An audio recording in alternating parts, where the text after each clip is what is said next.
Hi, and welcome back to my channel. Today we're going to do a little discussion on some products that I'm actually not going to be purchasing in 2025. This is down to specific products, but also more general product categories. I wanted to do this video to contrast some of the hauls that I've been doing recently. Some of these products are products that I'm planning to stop buying indefinitely, while some are just on hold while I try to get through some of my existing products. For some of these, I'll also show the alternatives or the products that I'll be using instead this year. The first product that I'm not planning to buy any more of this year or indefinitely is brushes. I feel like I've already put enough money into my brush inventory that I really don't think I'll need to replace any in the future unless they really break down or start to show a lot of wear. I also get tons of free brushes that come along with the makeup products that I purchase. And some of my favorite brushes ever are brushes that have come as freebies with purchases. For example, this brush from Wakemake and this one from Lily by Red. Brushes are so multi-purpose, and I just feel like I have so many that don't get used and a few that get used on repeat, so I don't see any use in investing in more. A general product category that I don't plan to be buying any more of until I use up a lot of the ones I have is skincare. I have a pretty staple skincare routine that I love and a lot of brand new products that just don't get used because I'm sticking to what I already know. Now, I am planning to try to get to these eventually and try them out, but in general, my skin is just so sensitive that I don't feel like I'm a good tester for skincare products. There are plenty of other K-beauty creators that I think do a better job than me and are going to have more helpful reviews for the average consumer that doesn't have insanely sensitive skin. That being said, I do hope to get around to these eventually, but in the meantime, I will be sticking to my staples that are already open and starting to expire. Here are my current staple products, and as you can see, I am starting to go through some of them, so hopefully that means that I'll have the time and space to get around to thoroughly testing some of these other products soon, namely this Torrid serum, which I'm very close to being finished with. Although I have to say I do really love it, so I'll probably repurchase it eventually. The next product category that I'm definitely not going to buy any more of this year is pressed powders. Powders in general are not something that I'm big into. I have my staple powder that I use a ton, and the rest really just kind of sit there. This particular powder I was really excited to try, but I didn't even get around to it because I found my staple powder first. I prefer loose formulas, I've found, and so pressed powders really just aren't for me. I do have a drier skin type, especially now that I'm on prescription retinol, so I just find that pressed powders don't have a lot of use for me. They just kind of sit in my vanity, and if I do bring them on the go, I don't end up using them. So I'm not planning to buy any more in the future. And hopefully I am going to get through my existing stash, but it's really tempting to just repurchase the Wakemake over and over because I already know I love it.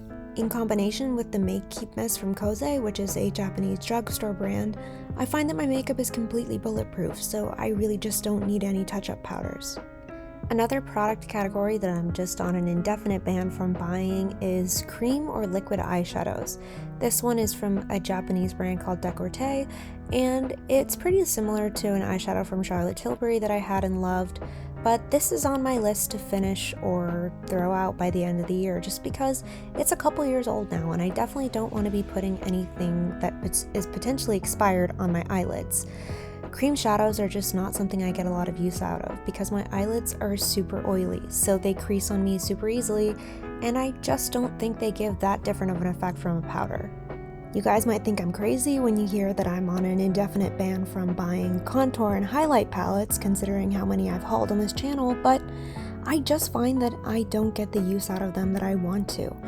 You can see from this Judy Doll palette that I've completely used up the contour shade I love, and I really only see myself getting use out of this shade in the Flower Nose palette, with maybe the two highlights getting some use. You can see that the Judy Doll one, the highlight actually has gotten some use, but in terms of the darker contour shades and the matte highlighting powders, I just don't use them as much. I can find a way to make them work. I've actually been using the Judy Doll palette recently by mixing the darker contour shade with the lighter matte highlight, but I just don't find it as convenient as being able to swipe my brush into one shade and go. I risk getting a much darker contour than I'm banking on, and the slightly warmer hue that goes along with that yellow highlight shade almost makes it look like a bronzer, which I don't like the look of bronzer on my skin since I'm so fair. So while I can find a way to make the shades that I don't love work, I think in the future I'm just gonna stick to buying dedicated contour products. There's so much good makeup out there, why would I make myself use products that I don't 100% love? I'm honestly considering decluttering this Judy Doll palette since I've gotten the use that I wanted out of it. I do feel bad throwing out a palette with 3 perfectly still usable powders in it, which is why in the future I'm gonna buy products like this Peri Para V shading powder, which I know I'll get use out of all 3 colors. Not only does this contain 3 shades that actually are appropriate for my skin tone, but also they just mix together really nicely to create one shade that I really like. So I'll just be able to do what I prefer, which is throw my brush in there super messily and go. Another product category that I actually don't see too commonly in K-beauty yet, but that I don't plan on buying any more of, is liquid highlights. Here I have the Dior Forever Glow and the Rare Beauty liquid highlight, but I just find that these bottles are so big compared to the small area of your face that you actually use highlight on, meaning that these are going to expire long before I'm actually able to use them up. I do like to mix these with my moisturizer or my sunscreen to create a glowy primer, but still, particularly with these massive doe foot applicators that come with these types of highlights, it's just way more product on the applicator than you actually need, so I always feel like I'm wasting a bunch of product by having to wipe it off my hand when I'm done.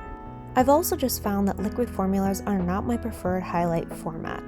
Powders I find are a lot more adjustable. You can layer on only a little bit to get a slight sheen, or you can really build it up to get that super beaming, blinding highlight. Of course, that buildability is going to vary by formula. For example, I have a highlight from Ofra that is just blinding no matter how much I apply, but this one from Hera is nice and buildable. I also find that powder formulas tend to not disturb the base makeup in the same way that a liquid formula can. If I'm wearing a high coverage foundation, liquid highlights tend to pick up the base and move it around, making the whole look appear more patchy and uneven. While I'm not on a strict no buy for these product categories in case there is something you guys want me to review, I'm curious, is there anything you guys aren't planning to buy this year? Thanks for hanging out with me and come back soon. I hope you enjoyed today's video and don't forget to like and subscribe. Bye!